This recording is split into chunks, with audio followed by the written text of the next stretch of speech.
ఆల్లో కూర్చున్న వాళ్ళందరూ సగర్లు అనుకుంటా మన గాయకులు పిల్లల చేతులు ఉన్న వాళ్ళంతా పిడికిలు బిగించి మాటలు అక్కలు చెల్లెంతా జై సగర జై భగీరథ సగరుల ఐక్యత సగరుల ఐక్యత సగర ఉద్యోగుల ఐక్యత. Thank you. ఈరోజు వనపర్తి జిల్లా ఆధ్వర్యంలో మీ అధ్యక్షులు గౌరవనీయులు పెద్దలు నాగరాజ సాగర్ గారి అధ్యక్షతన జరుగుతున్న ఈ కార్యక్రమానికి నాతో పాటు అతిథులుగా ముఖ్య అతిథులుగా హాజరైనటువంటి మీ జిల్లా సగర జాతి రథసారథి అన్న మూడల తిరుపతయ్య సాగర్ గారు, అదేవిధంగా మనకు మొదటి నుంచి ఈ సంఘాన్ని వ్యవస్థాపక ఫౌండర్గా ఉన్నటువంటి రిటైర్డ్ అడిషనల్ కలెక్టర్ అన్న శ్రీనన్న, మిగతా వేదిక మీద ఉన్నటువంటి అందరికీ కూడా పేరు పేరున మొదలున్నటువంటి అన్నలకు, అక్కలకు, చెల్లెళ్లకు, తమ్ముళ్లకు అందరికి కూడా శిరస్సు వచ్చి నమస్కారాలు తెలియజేస్తా ఉన్నాను. చక్కటి సందర్భం. నిజంగా నేను ఒక గత 12 సంవత్సరాలుగా క్రియాశీలకంగా కుల సంఘంలో పనిచేస్తా ఉన్నాను. నేను ఎప్పుడు చూడలే ఇట్లాంటి దృశ్యాలు. ఈరోజు ఒకటి చక్కటి నా కళ్ళ ముందు ఒక దృశ్యం కనిపిస్తా ఉంది. ఏ జిల్లాలో లేని విధంగా ఒక జాతి ఉద్యోగులంతా ఒక వేదిక పంచుకోవడం అనేది నిజంగా శుభ సూచకము. మీకు అందరికీ కూడా రాష్ట్ర సంఘం తరఫున అభినందనలు.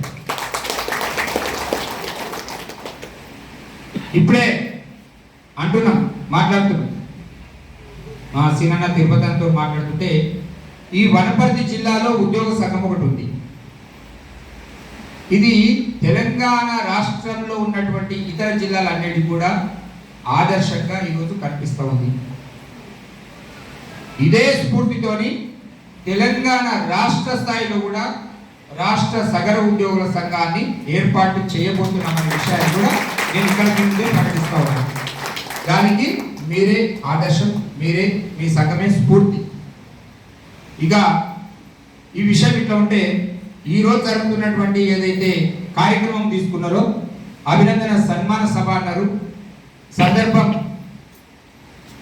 ఉద్యోగులు పదవి విరమణ పొందినటువంటి వాళ్ళు సమాజానికి సేవ చేసి చివరి అంకంలో పదవి విరమణ పొందినటువంటి శుభ సందర్భంలో వాళ్ళను అభినందిస్తూ, అదేవిధంగా కొత్తగా ఉద్యోగాలు పొందినటువంటి యువతరాన్ని ఎంకరేజ్ చేసే విధంగా అభినందిస్తూ ఈ చక్కటి కార్యక్రమం తీసుకున్నారు. చాలా చాలా బాగుంది. 1-2 సూచనలు నేను చేయదలుచుకున్నా. ఏ సమాజంలో అయినా, ఏ కులంలో అయినా, ఏ రాజకీయ పార్టీలో అయినా, ఏ వర్గంలో అయినా, ఏ మతంలో అయినా సమూహంగా సంఘంగా ఏర్పడి మన యొక్క డిమాండ్లను సామూహికంగా సంఘటితంగా ప్రదర్శించి మనం కనుక ముందుకు సాగితే సాధ్యం కానిది ఉండదు. అందులో భాగంగానే ఉద్యోగ సంఘం అనేది ఏదైతే ఏర్పడిందో చాలా చక్కగా ఉంది. ఈ ఉద్యోగ సంఘం ఏదైతే ఉందో వనపర్తి జిల్లా సగర సంఘం అనే ఒక వృక్షం, ఆ వృక్షానికి అనుబంధం అని పెట్టుకుంటే ఇంకా చాలా బాగుంటుంది. మీకు గౌరవం పెరుగుతుంది, మీకు బలం పెరుగుతుంది. బయటి సమాజంలో మన యొక్క సంఘటిత శక్తి ఇంకా బలంగా కనిపిస్తూ మనకు రెస్పెక్ట్ పెరుగుతుందనే విషయాన్ని ఒక చిన్న సూచన చేస్తూ, ఎందుకంటే నేను వస్తూ బ్యానర్ కట్టి చాలా బాగుంటుంది, మెయిన్ రోడ్కు మంచిగా కనిపిస్తాం.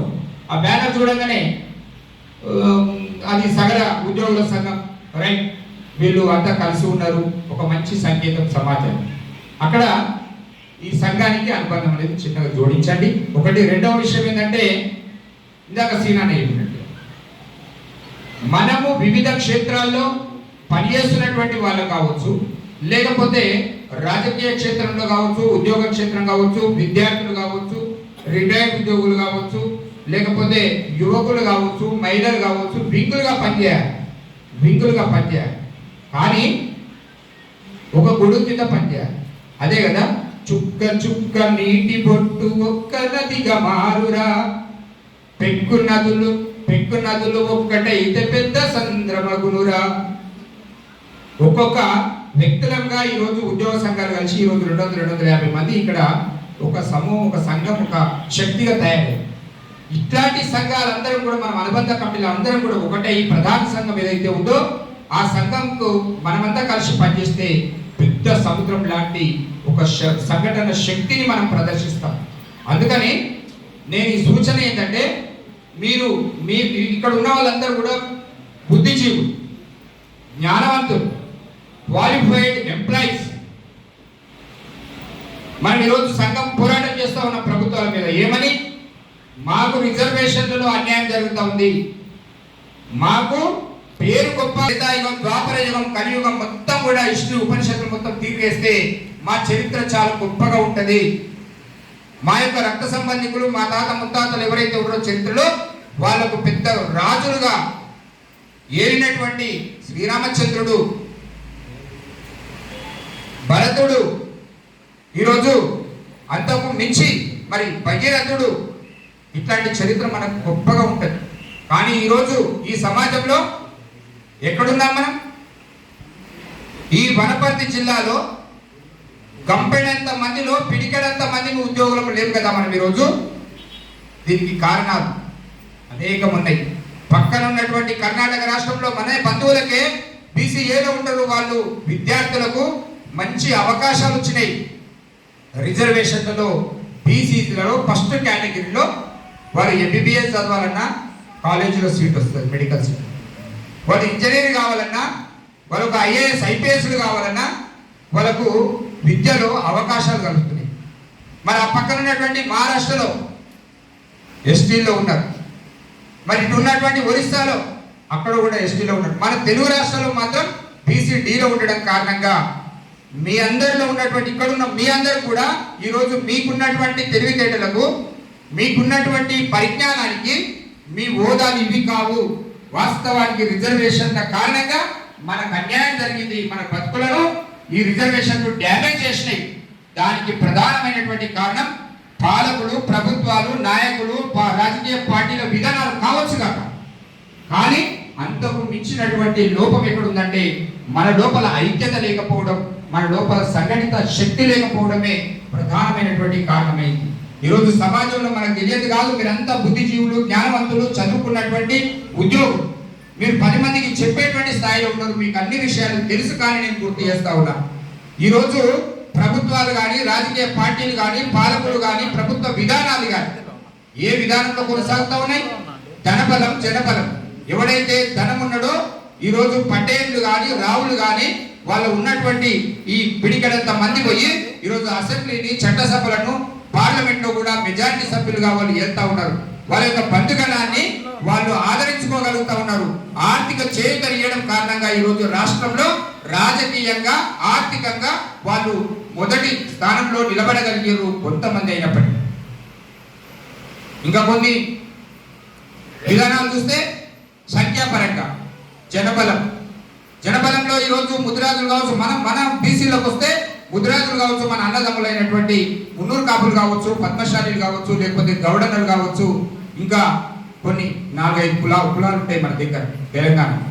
వీళ్లకు సంఖ్యను చూసి ఓట్లు అవసరం కాబట్టి ఈ రాజకీయ పార్టీలు ఎవడైనా కూడా వాళ్ళకు ప్రయారిటీ ఇస్తా ఉన్నారు, వాళ్ళకు అవసరమైన డిమాండ్లను నెరవేరుస్తా ఉన్నారు.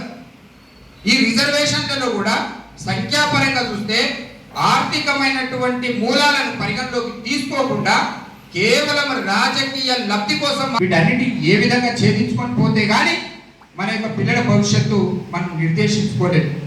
మనకు తెలుసు ఎట్లాగో మన తాతలు, మన తండ్రులు చదువుకోలేక, అక్షర జ్ఞానానికి దూరం అయ్యి మనల్ని కూడా ఉన్నత చదువులు చదివించలేక, ఆర్థిక స్తోమత లేక చదువుకుందామన్న రిజర్వేషన్లు అడ్డొచ్చి మన యొక్క జీవితాలు ఈ విధంగా మనం కొనసాగిస్తాము. మరి మన పిల్లల భవిష్యత్తు ఈరోజు అవకాశాలు పెరిగినాయి అన్నట్టు చదువు చాలా ముఖ్యమే 100%. కానీ ఆ చదువులో కూడా మనకు అవకాశాలు ఎక్కడ ఉంటున్నాయి? ఈరోజు బీసీ నినాదంతో ఈ రాష్ట్రంలో మొత్తం కూడా బీసీ సమాజం మరి ఒకటైంది, సంఘటితమైంది, మేల్కొంది. ఖచ్చితంగా ఆ పోరాటమే వచ్చే ఒకవేళ రేపు 42% రిజర్వేషన్ ఈ రాష్ట్రంలో అమల్మెంట్ అయితే, ఒకవేళ విద్యా, ఉద్యోగ, రాజకీయాలలో 42% రిజర్వేషన్లు కనుక అమలు జరిగితే దాంట్లో మరి మన వాటా ఎంత అనేది కూడా మనం అడగాల్సినటువంటి అవసరం ఉంది. వస్తే మళ్ళా గదే 4 కులాలు లబ్ధిపోతాయా? మరి మన పరిస్థితి ఏంటి ఈరోజు అనే విషయం రేపు పొద్దుగాలకి తర్వాత అదొక ఉద్యమం చేయాలంటే మనమందరం కూడా సంఘటితంగా కలిసి ఉండవలసిన అవసరం ఉంది, అనివార్యమైంది. లేకపోతే మన జీవితాలు మారవు. ఈరోజు ఉద్యోగులందరూ కూడా సగర ఉద్యోగులందరూ కూడా ఈరోజు ఒక వేదిక మీదకి వచ్చారు. మీరు ఆలోచించాలి. మీరు ఒక ఇందాకనే అన్న నాగరాజు చెప్తా ఉన్నాడు, ఏదైతే ఎడ్యుకేషన్ డిపార్ట్మెంట్లో అత్యధిక ఉన్నటువంటి ఎంప్లాయీస్ ఉన్నారు, మీరే కదా సమాజాన్ని నిర్మించేది. 4 గోడల మధ్యలో భవిష్యత్తు భారతావనిని నిర్మించేటువంటి ఆ జ్ఞానము, ఆ ప్రసాదించేటువంటి శక్తి యుక్తి మీరే కదా ఈ సమాజానికి అందించేది. కాబట్టి మీరు ఆలోచించాలి, ఈరోజు మీరే ఆలోచించాలి. అందులో ప్రత్యేకంగా మాతలు, ఒక మాత, ఒక తల్లి తను అనుకుంటే తన కుటుంబాన్ని మొత్తం కూడా మార్చగలుగుతుంది. తన అత్తమామను కన్విన్స్ చేయగలుగుతుంది, తన భర్తను కన్విన్స్ చేయగలుగుతుంది, తమ్మునికి చెప్పగలుగుతుంది, భర్తకి చెప్పగలుగుతుంది, మర్దికి చెప్పగలుగుతుంది, బావకి చెప్పగలుగుతుంది. ఒక మాత, ఒక తల్లి ఇంటి ఇలువెల్పు కనుక నిజంగా కనుక ఒక నిర్ణయం తీసుకుంటే ఆ కుటుంబం మొత్తం కూడా మార్పు వచ్చేటువంటి మహాశక్తి కలిగినటువంటి మహిళలు. కాబట్టి మీరు నేను ఎక్కువ మంది ఇక్కడ కనిపిస్తున్నారు కాబట్టి చెప్తా ఉన్నాను, మీలో కూడా ఆలోచన విధానాలను మనం మార్చుకోవాల్సినటువంటి అవసరం ఉంది. మన పిల్లల భవిష్యత్తును మనమే నిర్దేశించుకోవాలి. ఈరోజు మా కుటుంబం బాగుంది, నేను ఒక టీచర్ను లేకపోతే ఒక ఏఈని, నేను బాగున్నా, నా పిల్లలకి డబ్బు ఉంది కాబట్టి కొంత చదివించుకుంటున్నా, మళ్ళీ ఏదో ఉద్యోగం వస్తున్నా కావచ్చుగా.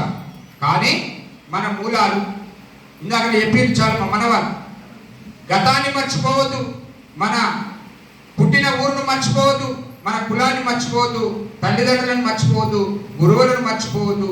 మీరు చెప్పేది కూడా ఇదే. అందులోనే ఒక అర్థం పరమార్థం కూడా స్పష్టంగా ఉన్నది. ఒకవేళ మన జాతినే కనుక, మన మూలాలను కనుక, బ్యాక్గ్రౌండ్ కనుక మర్చిపోతే భవిష్యత్తు కూడా మనకు బాగుండదు. మన పిల్లలు చదువుకుంటే బాగుంటుందా? మన పిల్లలు మాత్రమే చదువుకుంటే బాగుంటుందా?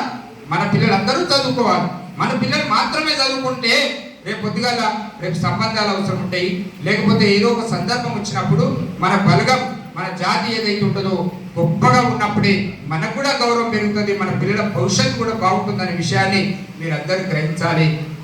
చివరిగా నేను చెప్పే 2 అంశాలు ఏంటంటే, ఒకటి మన లోపల ఆలోచన విధానాలను కొంత సరళీకృతం చేసుకుంటా మన జాతిని మొత్తం కూడా ఏకీకృతం చేసే క్రమంలో మన యొక్క కుటుంబాల నుంచి మన యొక్క మార్పును తీసుకొచ్చే ప్రయత్నంలో మొట్టమొదటిగా మనమే దానికి కారణం కావాలి. 2వ అంశం, ఈరోజు రాష్ట్ర వ్యాప్తంగా చాలా విషయాలు మాట్లాడారు.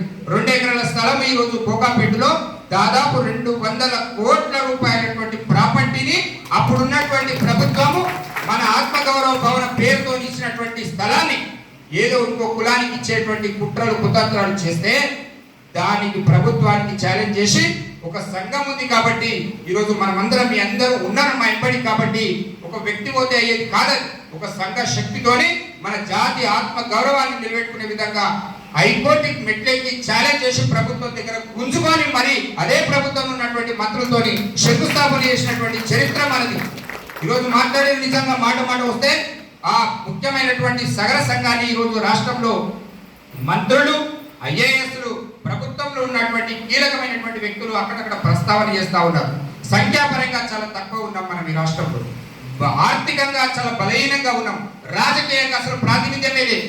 ఇట్లాంటి పరిస్థితుల్లో కూడా మనం కొంత వెలుగులోకి రావడానికి ఈ యొక్క సంఘటిత శక్తి పనిచేస్తుంది. నాలాంటి వాళ్ళు, తిరుపతి లాంటి వాళ్ళు, సీనాన్న గురించి చెప్పాలంటే ఆయన ఇందాక మాట్లాడుతూ ఆయన ఒక క్యాడర్లో పనిచేసిండు కాబట్టి ఆ యాదాద్రిలో ఒక సత్రం కడతా ఉంటే ఆ స్థలం యొక్క పుట్టు పూర్వోత్తరాలు కావాలంటే సీసీఎల్లో పోతే ఒక్కడు కూడా మమ్మల్ని పలకరించినటువంటి దిక్కులేదు. అట్లాంటి సందర్భంలో భాస్కర్ సార్ ఫోన్ చేసి అన్న ఫోన్ చేస్తే అన్న మొత్తం కూడా అక్కడ హైయర్ ఆఫీసర్స్ తో మాట్లాడి ఇది మాదివయ్య, మా జాతి, మా పిల్లలు వచ్చి దానికి ఏదో క్లారిటీ కావాలంటే 8 రోజులు మొత్తం కూడా ఫైళ్లు మొత్తం దులిపి బయటికి తీసి సీసీఎల్లో రిపోర్ట్ చేయడం కారణంగానే ఈ రోజు మనం మన యాదాద్రిలో సత్రం కడతా ఉన్నాం. దానికి కారణం ఒక సిగ్నల్ లాంటిది. అంటే ఒక క్యాడర్లో పనిచేసేటువంటి ఉద్యోగులు జాతికి నిజంగా చేయాలనుకుంటే ఖచ్చితంగా దోహదపడతాం చేస్తారు. కాబట్టి ఇట్లాంటి వ్యక్తులను, సీనన్న లాంటి వాళ్ళని కూడా మీరు కొత్తగా వచ్చినటువంటి ఉద్యోగులు కూడా నేను చెప్తా ఉన్నా, మీరు గుర్తుపెట్టుకోండి, భవిష్యత్తు తరాలు, మీ భవిష్యత్తు, మీ నెక్స్ట్ మీ తరం, మీ పిల్లలు బాగుండాలంటే మన జాతిని మర్చిపోకండి. మన జాతిని మర్చిపోతుంది. మా కులం ఏం చేసింది, నాకు నా జాతి ఏం చేసింది. ఏం చేయాలి? నువ్వేం చేస్తావో చెయ్యి. ఫస్ట్ నువ్వు జాతికి నువ్వేందో చెయ్యి, నీ పాత్ర పోషించు. నెక్స్ట్ నీ జాతి మొత్తం నీ ఎంబడి ఉంటుంది. నువ్వేం చేస్తావు అనేది కాదు, నువ్వేం చేస్తే నీ ఎంబడి నీ జాతి మొత్తం కూడా నీ ఎంబడి నడుస్తుంది. ఇది గుర్తుపెట్టుకోవాలని చెప్పి మీకు మరొకసారి గుర్తు చేస్తూ, అనేక విషయాలు ఉన్నాయి. మన బాధలు ఇంతింత కాదు. ఈరోజు అక్కడ భవనం మీద కింద పడి చనిపోతే మన మేస్త్రి, మన అన్ననో తమ్ముడు, మన రక్త సంబంధికుని ఆదుకునేటువంటి వ్యవస్థ లేదు. ఈరోజు 300 రూపాయల ఒక చిన్న స్కీమ్ తీసుకొచ్చి 2 లక్షల రూపాయలు మనం ఈరోజు మన వాళ్ళని ఆదుకునేటువంటి సందర్భం. రేపు కూడా మీ జిల్లా నుంచి ఒకరికి 2 లక్షల రూపాయలు 29 తారీఖు నాడు రవీంద్ర భారతిలో చెక్ ఇవ్వబోతా ఉన్నాను. ఒక ఉదాహరణ చెప్తా ఉన్నాను.